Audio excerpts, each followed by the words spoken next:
അടിക്കണമെന്നൊക്കെ ചിന്തിക്കുന്ന ഏതെങ്കിലും ഒരു ദുർബല നിമിഷമുണ്ടെങ്കിലേ വീട്ടിലിരിക്കുന്ന ഭാര്യയോടും മക്കളോടൊക്കെ ഒന്ന് പറഞ്ഞേക്കണം, ആ ദുർബല നിമിഷത്തിൽ എന്നെ ഒന്ന് പുറകോട്ട് പിടിച്ചോളണം.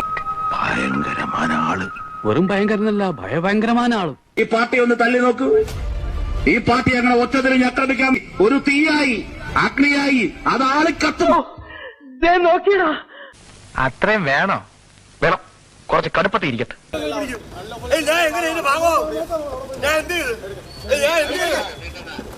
എന്റെ ഡാഡി എന്ന് പറഞ്ഞാലുണ്ടല്ലോ ഒറ്റടത്തിനെ പറഞ്ഞു വിടില്ലട്ടാ.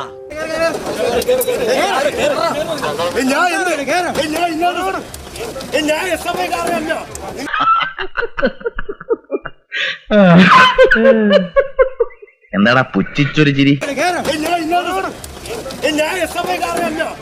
ഇത് വലിയ കുരിശായല്ലോ ചേട്ടാ. ഞാന് എന്റെ നാട്ടില് പുതുസ് അതങ്ങോട്ട് കളഞ്ഞു. എനിക്ക് ഇവിടെ ആരെയും അറിയില്ല.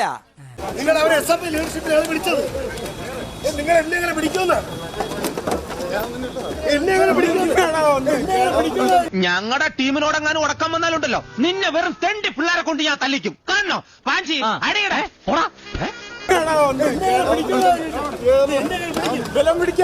എന്നെ പിടിക്കും നിങ്ങള്. ആര് പറയുന്നു? ഞാൻ കേട്ടിട്ടില്ലല്ലോ. അസൂയ കൊണ്ട് പലരും പറയാറില്ല, അതുകൊണ്ട് ഞാൻ സ്വയം പറയുന്നു. ഞാൻ ബാഗോലല്ലോ.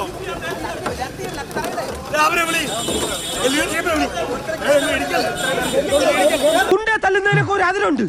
ഇതല്ല പഞ്ചായത്ത് പട്ടികൾക്ക് എല്ലാം കഷണം കിട്ടുമാതിരി ഒരുമിച്ചല്ലേ കടിച്ചു പറിക്കണത്. നാണമില്ലടാ നിനക്കൊക്കെ. ധൈര്യം ഉണ്ടെങ്കിൽ ഒറ്റയ്ക്ക് വാടാ. ഒറ്റയ്ക്ക് വന്നാൽ എനിക്ക് അത്രയും കുറച്ചടി ഉണ്ടാ മതിയല്ലോ.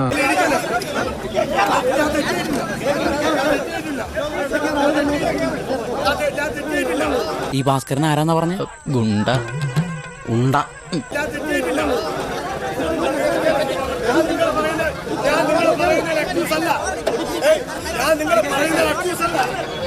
അയ്യേ, താൻ എന്ത് പണിയെ കാണിച്ചത്? പേടിച്ചിട്ടാ സാറേ. വലിയ മെനക്കേടായല്ലോ.